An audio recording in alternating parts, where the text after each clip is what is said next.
Gracias por estar aquí. Miren, es bueno ver la manera en cómo Vibec Ramaswami y Charlie Kirk enfrentan a estos liberales que, como siempre digo, sin ningún tipo de argumentación, solamente por sus emociones, van y tratan de debatir estos temas para al final termina siendo ridiculizado. Vamos a ver este nuevo intento de unos liberales, de lejos tú ves que lo son, de poner en evidencia a Charlie Kirk y a Vibec para finalmente simplemente ser demolidos. Vamos a ver. My name is Bernard, you know what I'm saying? My name is Zahra. 100%. Okay, so we are Kamala Harris supporters, or Kamala Harris rather. As of now. Maybe, we'll see. You guys are Trump supporters as of now. Yeah, exactly. Basically, we're gonna talk about we wanted to ask y'all about two main points, right? Which is essentially, we believe that Trump is anti-American, anti-patriotic fundamentally. Our primary opposition to Trump is that he is anti-American and anti-patriotic. He fundamentally undermines American values. Yes, okay, so then... So tell us why. Give us the three examples how Donald Trump has undermined American values. Absolutely. So the first, I'll say the lightest example is going to be rhetoric on Twitter. He said openly on Twitter that we should suspend the Constitution. I feel as though that's fairly anti-American. He's the next much larger point is going to be January 6th. I think the whole January 6th thing overall is a major problem for Trump as an American in general. And the last sort of thing is his general sort of demeanor. He treats Americans who disagree with him. Noten como él dice, yo siento, y los tres son puntos de vista sin ninguna base. Son opiniones, son cosas que ha dicho la izquierda en medios de comunicación que no prueban absolutamente nada, que ha sido desmentida una y otra vez, pero es su punto de vista. As people to not really support, as people not to really help out or anything like that. If you're against Trump, it's the highway of the other. I don't remember the phrase. You know what I'm talking about? Yeah. You try to say my way or the highway. All right. Yeah. And fair enough. I appreciate the respectful manner in which you asked that question. So here's the thing.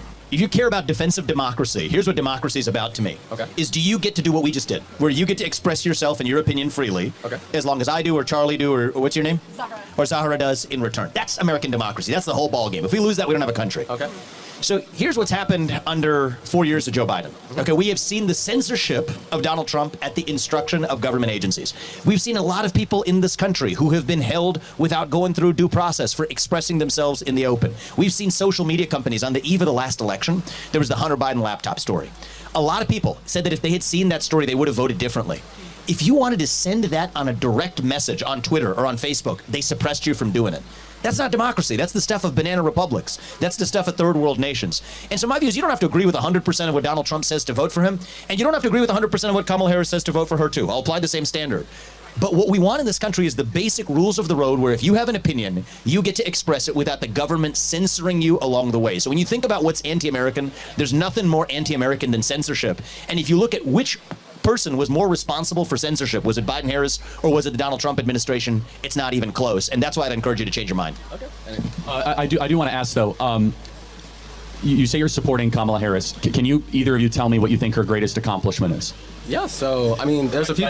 Oh yeah. Do you want to go first? Or you want me? Wait, before we answer that question, I guess I feel like our question wasn't sufficiently responded to or answered. It feels as though you guys pivoted. What is the question? The question is, why do you think that? Okay, so you said he wanted to suspend the Constitution. Did he do that when he was president? No, he did not. But okay, so then why would he do it again when he was president again? So what evidence do you have that Donald Trump would ever suspend the Constitution? Do you think that it is like legitimate to be concerned about as an American citizen for a potential presidential candidate, a former U.S. president, to threaten to suspend the U.S. Constitution? He never has. You're misquoting him, but let's just look at what he did, not just rhetoric. Can you give me one instance where he suspended the Constitution when he was president? I mean, he wanted to suspend. I don't know if you want to count it as the Constitution, but again, January 6th. All right, let's talk about January 6th. What happened on January 6th? Well, yeah, it's a long sort of buildup where Donald Trump was working with most of his former staff, including Mike Pence and all the others, to try to get a sort of slate of fake electors to then go up to the Capitol, get a large group of Trump supporters to be really riled up. Hopefully they delay the certification of the vote enough so that Mike Pence can break the ECA, and therefore Donald Trump wins by getting these fake electors through that sort of meet.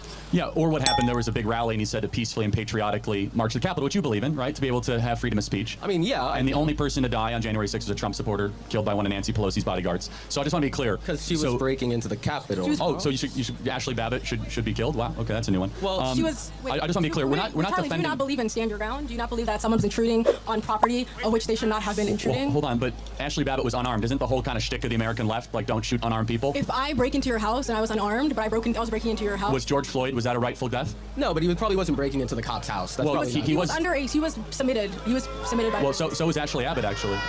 No, I don't. Ashley Babbitt was retreating at the time that she was shot in the head. Anyway, that's what do besides you the think point. about Trump's the fake elector scheme, and what do you think So about Trump trying they to were pressure alternate Raffensperger electors, which and again, others? alternate electors is a tradition that goes all the way back to the 1960 election with JFK versus Nixon, of which was not considered a threat to democracy. Okay. But I'm interested though. You guys are super focused on technical things that we could talk about forever. Let me just ask a question. I asked you, what is Kamala Harris's greatest accomplishment? Can you tell me what that would be? Okay, yeah, so just to go through it, just so it doesn't seem like we're dodging, there's a couple different things. She's by far the most active vice president in U.S. history, I'm pretty sure. She's had the most, be mad. Wait, what do you mean active? Like, she's had the most tie-breaking votes in the Senate in U.S. history. I'm pretty sure this is true. Either that or like super close. Yeah. We'll be okay, guys. We'll be okay. Let me just rephrase. What, just in your opinion, because I want to get this on the table. What is the single thing that she has done to improve the lives of Americans? I mean, we could talk about her time as the DA. We could talk about her time as California's Attorney General. Yeah. I guess my question to you is, what are the constitutionally prescribed roles of a vice president that she failed to? Okay, yeah, I'm glad you asked. So she was in charge of two things. She was in charge of the Russian-Ukrainian war before it happened, and she was in charge of the border. And the withdrawal from Afghanistan. And the withdrawal from Afghanistan. Those three things. The border, we have 10 million illegal people that have come to this country under her watch. She gave a speech at the Munich Security Conference where Vladimir Putin invaded Ukraine and all but invited Vladimir Putin's invasion. And then she was in charge of withdrawal of Afghanistan. Are those three successful things that we can look to as Kamala Harris being VP? Well, you know, it's really funny because speaking on that 10 million immigrant point, I would be more mad at Kamala Harris if they didn't try to pass a border bill. If they didn't try to pass a border I would be more Yeah, but we don't need new border laws as exhibited by Donald Trump, because under Donald Trump, we didn't have any new border laws and border crossings were at an all-time low. Instead, Joe Biden and Kamala Harris, when Donald Trump was president from 2017 to 2021. I think there's a specific period of time when it was an all-time low. Yeah, it was an all-time low on an average over the 4 years of Trump being president. But the first thing Joe Biden and Kamala Harris did is they rescinded 65 executive actions that Donald Trump put into place. For example, DNA testing. If I were to ask you how many kids right now are missing from the southern border, how many would you say? I'm pretty sure y'all say something like 350,000. Yeah, so 320,000 kids are missing, many of whom are being sex trafficked. Do you know why that is? Because Kamala Harris got rid of DNA testing on the southern border, where you no longer have to be swab DNA test. It takes 90 seconds to find out if a kid is related to the person that is bringing them across the border. So Kamala Harris has been responsible for the border, which is one of the greatest failings in modern American history. And so, yes, as a vice president, you are tasked with certain projects and certain things. Everything she has touched has been a miserable failure. If that is the case, why would she be a good president? Okay, so a couple different things on that whole immigration point. One, again, it's weird to frame the border thing as like only an additional thing for new laws. Like we know for a fact there's going to be additional border agents. We know for a fact there's going to be additional funding. Additional judges. Additional judges. So remain in Mexico was Trump's signature policy. It was. Okay, so it means you remain in Mexico as your case is adjudicated. Yeah. Right now, do you know if remain in Mexico is still the law of the land? It's not. It is not. Actually, so that's just, you have no reason. I'm not going to hold you responsible for this. Okay. Actually, it turns out remain in Mexico is the law of the land. A federal judge has held accordingly. They're just not enforcing it. So Donald Trump and the Republican position, I share this, is if you're not going to enforce the laws as they exist, there's no point in actually passing new laws. The first step we need to do is enforce the laws as they exist right now. And back to the broader point about Kamala Harris versus Donald Trump. I'm just going to give you some hard facts. Okay. Under Donald Trump, prices stayed flat, wages went up. Under Kamala Harris and Joe Biden, prices have gone up, wages have remained flat. Under Donald Trump in 2019, we hit the all-time low for illegal entries into this country. Under Kamala Harris and Joe Biden, the last 4 years, we've had the largest number of illegal entrants into this country over a 3-year time span in American history. Under Donald Trump, we were not in major conflicts in Russia, Ukraine, or the Middle East. Under Kamala Harris andE Biden, we are closer to World War III than we've ever been in our lifetime. So if we just measure closeness to World War III, border crisis, economy, what makes your life better and the lives of the people here better, I believe it's not even close. When you think about it, you could have the debates about democracy all you want. I think censorship is the greatest threat to democracy, and we've seen greater form of censorship in the last 3 years than we've seen any other time in my lifetime. But on the issues of what's going to make the lives of the people here better, I think it's not even close, and that's why I'd encourage you to ask yourself, who's going to make your life better in the next 4 years? I think Donald Trump's the answer to that question. Do you think that one thing that would have helped the massive rates of border crossings would have been the border bill, the bipartisan border legislation? The answer is no. The answer is no to that, because first of all, most of those border crossings occurred before that border bill was even proposed. What would have helped was actually enforcing the laws as they exist, re-implement Remain in Mexico, complete the actual construction of the border wall, and then stop funding federal sanctuary cities where our own taxpayer money is creating the incentives for the... Recuerden que lo que tiene ahora mismo al mayor Eric Adams en el centro del huracán fue precisamente criticar esas leyes que fueron pasadas para ser permisivos con los inmigrantes en la ciudad de Nueva York. Ahora mismo se tiene una banda en la ciudad de Nueva York llamada Los Pequeñitos, no sé, que es una subsidiaria del Tren de Aragua, donde esa gente asaltan sin contemplación a los neoyorquinos y a los turistas. ¿Y qué puede hacer la policía? Técnicamente nada. No pueden, las autoridades no pueden colaborar con ICE, pero tampoco lo pueden meter preso. Y si los meten preso, lo sacan. Y si tienen un bond, o sea, si ellos tienen que pagar para salir de prisión, hay iglesias que le pagan ese dinero. Eso es insane. Y todo tiene que ver con este tipo de política. Cuando el alcalde Adams empezó a criticar eso, ¿qué pasó? Está sometido. Yo no estoy diciendo que Adams es inocente. Yo no estoy diciendo que Adams es una santa paloma. Para mí, Adams ha sido uno de los alcaldes más nefastos. Pero todos podemos concluir que las acusaciones de Turquía, etcétera, etcétera, ya se sabían con antelación, pero se vinieron a sacar precisamente cuando Adams se da cuenta de que la ciudad de Nueva York está siendo invadida, de que su alcaldía es un disparate, empieza a hablar en contra del sistema de AOC y compañía y están presos.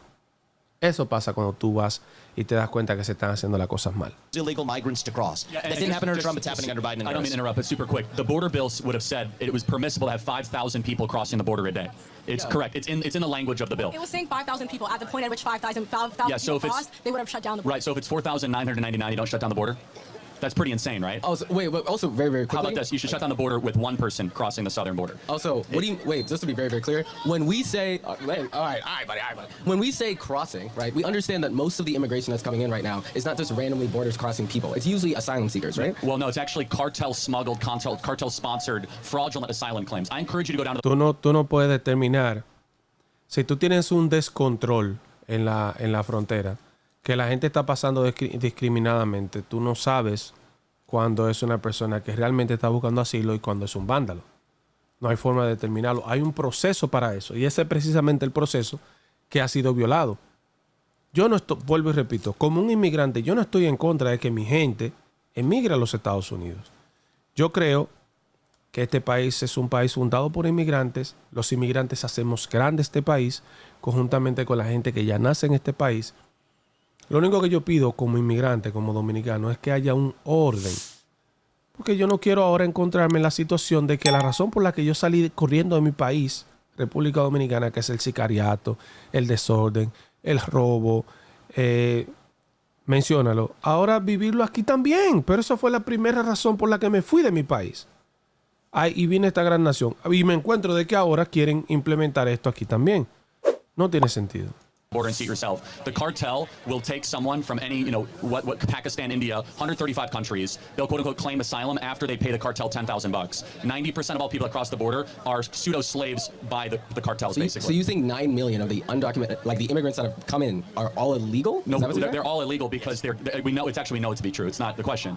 They're fraudulent. They're defrauding the American immigration system is what they're doing. Wait, so you're saying that there's sufficient proof? Please talk in the mic. You're saying that there's sufficient proof that claims that the 9 million people who crossed the border, weren't, I guess, official asylum seekers? Yes, I mean, so for example, what is the asylum claim if you're coming from Germany? North Korea, yeah. actually. So there's an interesting case. So I went down to the southern. I'll tell you two personal facts, right? I went down to the southern border. The day before I got there was two men who came from Lebanon, crossed the southern border, smuggled across. They, in that case, caught the two of them. There was also a woman from North Korea in a bag that crossed the southern border. What's interesting about that is North Korea is a country from whom you can actually seek refugee status in the United States, yet she chose not to do it and cross illegally. Is that an illegal border crossing when you lie to a border patrol agent? When you do it, the answer is yes. And I think actually that number is way higher than 9 million over the course of the last 4 years. And the other thing I'll just sort of personally lay out for you, I don't have any financial interest in this, but I'm laying out because I did it this year because it is meaningful. There's a movie I actually helped make this year called City of Dreams. It tells the story of a young man who was smuggled across the border, true story, in LA, in sweatshops. This is the kind of thing that the left used to be concerned about. A child who's separated from his parents, put into forced labor in the United States. That is a direct consequence of the cartel influence policies. Por si usted no lo sabía, y porque yo estoy en contra también de eso, los chinos, no todos, pero es bien conocido el que vive aquí, miren, chinos, rusos e hindúes suelen hacer eso. Hay carteles que traen a esos ciudadanos de China, de India, de Rusia, lo traen a los Estados Unidos, le pagan el viaje de allá hasta aquí, les cuesta unos 30, 40, hasta $60,000. Luego que esa gente llegan a los Estados Unidos, adivine qué pasa. Esa gente son esclavos, literalmente. Lo traen al barrio chino, o al ruso, o al indo, o al hindú, lo llevan a un 7-Eleven, por ejemplo, y tú tienes que trabajar ahí durante a veces 5, 6, 7, 8 años por comida y alojamiento y tal vez unos cuantos dólares para enviar a tu gente en su país, porque el resto es para quien te trajo. Yo, como un dueño de una franquicia, no voy a mencionar nombre, China, pago para que me traigan de China 5 empleados, pago al coyote, gente que está aquí en la comunidad, esa gente me la traen. Ahora esa gente me deben a mí. Tal vez yo pagué para que me trajeran, tal vez yo me pagué $30,000. Pero yo me invento con el que me trajeron, el empleado, de que son 60. Esa persona tiene que durar 8, 9, hasta 10 años trabajando para mí, técnicamente por nada, para pagar esa deuda. Yo como dueño gano 2 veces. Primero, tengo un empleado que me cobra por nada y me atiende el negocio y vive abajo en el basement.